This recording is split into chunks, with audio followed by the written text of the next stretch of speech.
has the call. Thank you, Mr Deputy Speaker. Now, I'm really pleased to speak on this motion put forward by the member for McMahon. Now, the member for McMahon is in fact a neighbour of mine in Western Sydney. Now, what I find so disappointing about the member for McMahon, his electorate, like mine, is wedged in one of the fastest-growing regions of our country.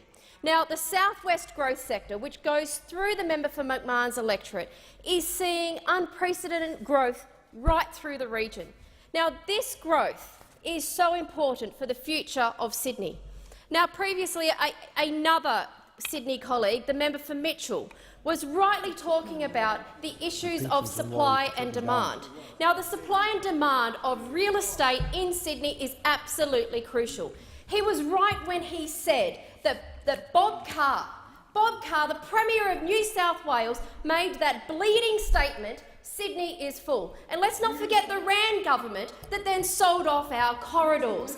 For those of us who live in Western Sydney to then see the inability of jobs where we live and corridors to move from our homes to our work. Now, this supply and demand problem that was created by a failure in New South Wales planning, particularly under the former state Labor government that created the issue in Sydney. This is the failure of the former Labor government. What we have done, what the Baird government has done, is working to create a diverse supply of real estate for people at all income points. Now, in my own electorate of Lindsay, on the north side of the Penrith train station, Urban Growth, the New South Wales state government organisation, has been working to provide a diverse supply of real estate options for people and affordable housing. Those of us that think they can tax their way out of anything, what we need is houses for people to live in, not reckless comments by Labor premiers not building houses for people to move into. Now, in Western Sydney, west of Parramatta, we will see 1 million people move west of Parramatta between now and 2031.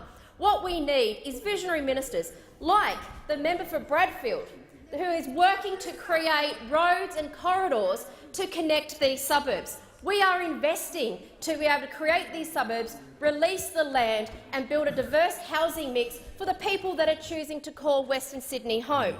Now, Thornton, the key issue of Thornton is how they can help provide more housing into this market. Diverse housing choices, including innovative compact housing, seniors living accommodation, affordable housing for people also living with disabilities. This is a wonderful, wonderful thing.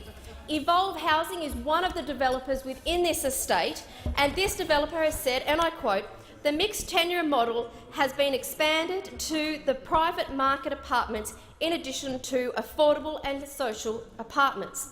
Also, the mix is made up of 50% private market and 50% is a combination of affordable and social housing. There will be 10 social housing apartments, 124 affordable housing apartments and 134 private market apartments in this estate. They are expected these to be completed by mid-2017. This is what we need to see. We need to see tangible construction. We need to see housing that meets the demand. Now, the increase in housing right across Sydney and including Western Sydney has been the fact of simple Year 9 economics of supply and demand. You don't have enough supply, the demand goes up.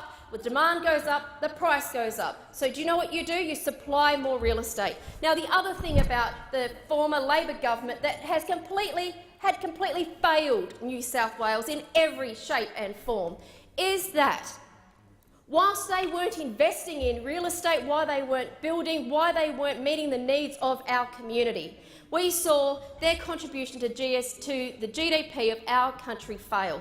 But you know what? Under the Baird government, we have seen the New South Wales economy go from last to first.